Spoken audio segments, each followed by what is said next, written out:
my channel or to my channel. If you're new here, do what the old people do. You pull up a seat, sit down, and we're going to talk about a Sherlock Holmes story. So we're going to talk about the second part of this book, which is His Last Bow, which is actually not the one official story that we're going to talk about. There are 8 stories in this, such as women go mysteriously missing, and the holiday, the British government comes under fire, and German spies make an appearance among the many baffling cases tackled by the iconic duo. So I'm going to split this into 8 sections of the stories because I think they all deserve their own little videos for themselves. Because even though they're not very long, they're still worthy to talk about. And yes, I know they're like 34 pages, 37, 38, 24, 27, 28, something like that. They're all not very long. But I just think they deserve their own little thing. So we're going to talk about the first story that was in this, which is The Adventures of Wisteria Lodge, which was the first one. I think it's only 38 pages long, and it was like an hour listen to, maybe a little more than that. I'm not really sure. But it's by Sir Arthur Conan Doyle, and it's inside this book, which is part of His Last Bow, which is a compilation of the 8 stories. And then I realized that I should not have listened to any of this audible until later, and I should have listened to some other stuff first, because this should have been like the third to last book I listened to, but whoops. Well, it's done and over with. I'm listening to it now. I am literally on the 4th one so far, so we'll just carry on. It's not like a lot of it gives you a lot of hints on people or anything like that.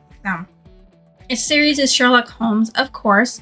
So the summary for The Adventure of Wisteria Lodge is: it revolves around the investigative powers of Sherlock Holmes and his companion, Dr. John Watson, as they unravel the mystery surrounding the murder of a man named Aloysius Garcia,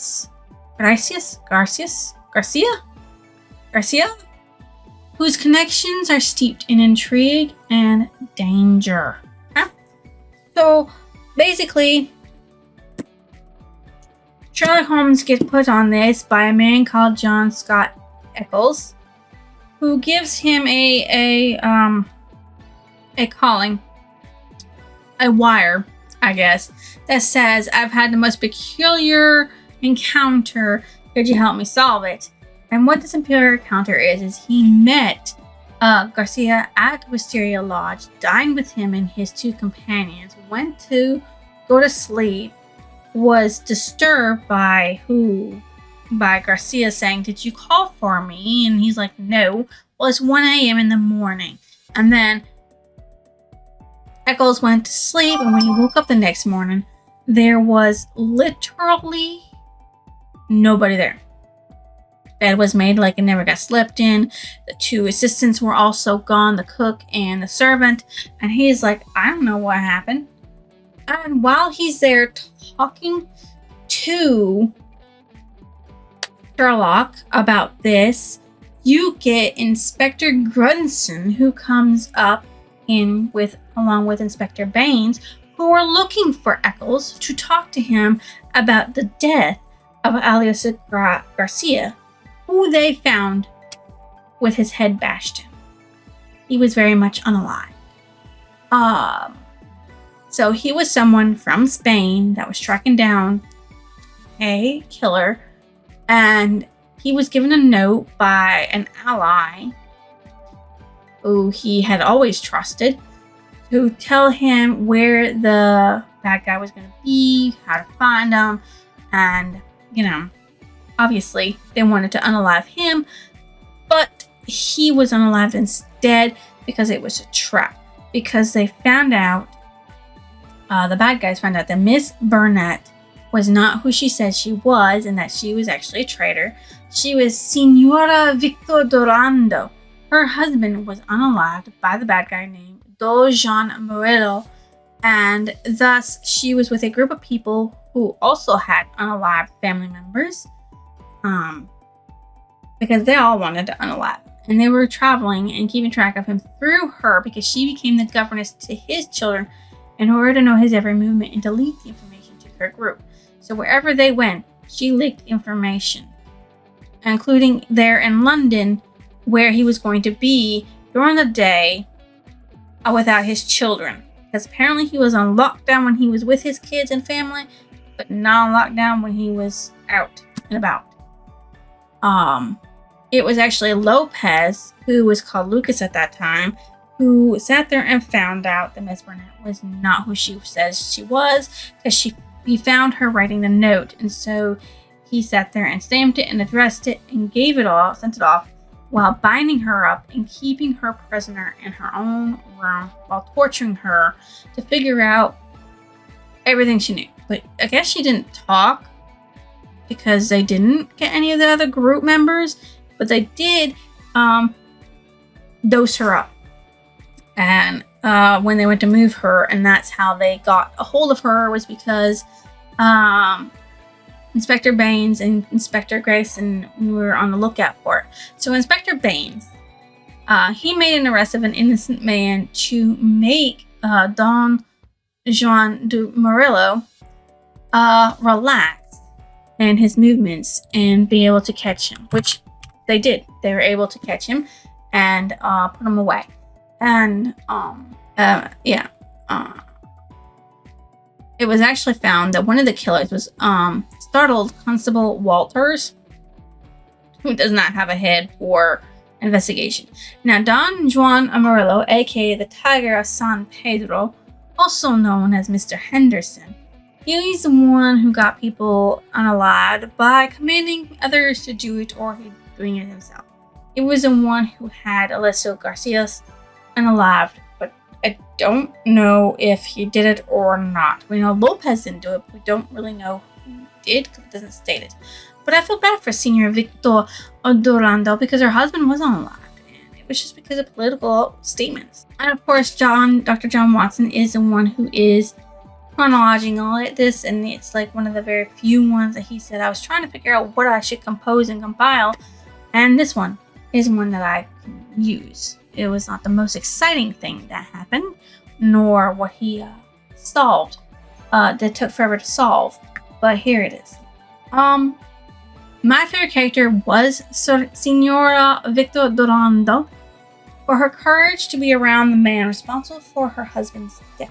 My most disliked character was Don Juan Murillo, because he didn't care who dies as long as it wasn't his family, because that was who he was protecting. Family. Okay? What stood out as memorable? The strength people with revenge on the mind carry as they seek out those who they wish to harm. So their revenge was so strong that they tracked him from country to country as they tried to end his life. That's just some dedication, and it is a lot of strength to have to continue doing that in the hopes of unaliving some dude. My favorite passage from the story is, I could tell by numerous subtle signs, which might have been lost upon anyone but myself, that Holmes was on a hot scent. As impassive as ever to the casual observer, there was nonetheless a subdued eagerness and suggestion, tension in his brightened eyes, and the brisker manner which assured me that the game was afoot. After this habit, he said nothing, and after mine, I asked no questions, sufficient for me to share the sport and lend my humble help to the capture without distracting that intent brain with needless interruption. All would come around to me in due. So that's Watson talking about the investigation and how it was going, because it took a little while for them to lax their tightness of wondering whether or not they were going to be captured, whether or not they were still on their tail, before they made any moves. And Holmes was just letting it be, and he was just not worrying about it at all. And it actually did eventually drive Watson nuts when when it was before it happened, because he was just like, what's going on, right? And he actually goes to the British Museum because they do find voodoo attempts, and that's like Watson's like, what's going on? Why aren't you solving this case? Why are you just doing everything but solving this case? solving the case. He was. My favorite quote. Our difficulties are not over, he remarked, Sherlock Holmes, shaking his head. Our police work ends, but our legal work begins. Because honestly, do you really want to arrest a couple of people for trying to save other people's lives? Because just think about it. He is now dead, and Don John Murillo can no longer harm anyone else.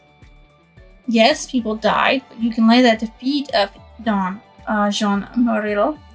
But now he is unalived, he's not going to harm nobody ever again. And there'll be a lot less of a body count. So that's why it's my favorite quote. What I thought about the ending of the book. It was good that they got their bad guy, and Signora Victoria Dorando did not die because she was held hostage for several days, probably fed very little food, and tortured. I mean, like, she had to have been a stout woman for that kind of stuff. It felt like a good resolution to me. Didn't seem stifled, didn't seem rushed, didn't seem hurried. Even though they were given their final clue by Signora Victoria Dorando after she had been rescued, as they waited for something to happen. What did it remind me of?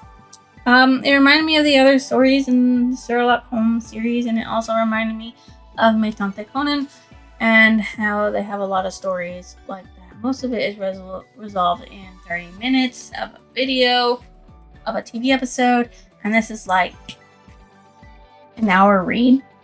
Not that bad. Not that bad at all. This book, as you know, is part of a series called Sherlock Holmes, and there's like 50 some odd books in the series. Can you believe that? I can't. I rated it a 3 because it was short, and I do prefer longer novellas and novels to something that's only 38 pages long. Like, that is super short, and I wish it was like 100 pages or so, because that would have been much better in my opinion, but it would have been dragged out because it was a quick resolution and it wasn't all that detailed. And I can understand that a lot of this was put into a paper instead of, a book format. So most of it was serialized in like the Strand or the Thames novel newspapers or magazines instead of, book format. So yes, they had to be quick. Yes, they had to be short because there wasn't a lot of cover space that they were a lot of space that they were allowed to have. I just wanted to be longer. I like long books. I don't know if you noticed this, but I have a lot of long books. Okay, there's a lot of books on there that are over 400 pages, and I like reading. I like being in a world longer than anything, and I like the fact that this is compiled in a way that you can read this because it's over 400 pages compiled together like this. These two books together, or these two together, and it's a lot, and I like that. And especially since the Valley of Fear was 195 pages on its own. Like, that's almost a full-length novel to me, because like 250 to 300 pages is that, and it was like 100 more pages and it would have been a full-length novel. The only sad part about that was, that's the reason why I rated it a 3. So I will see you next illusion.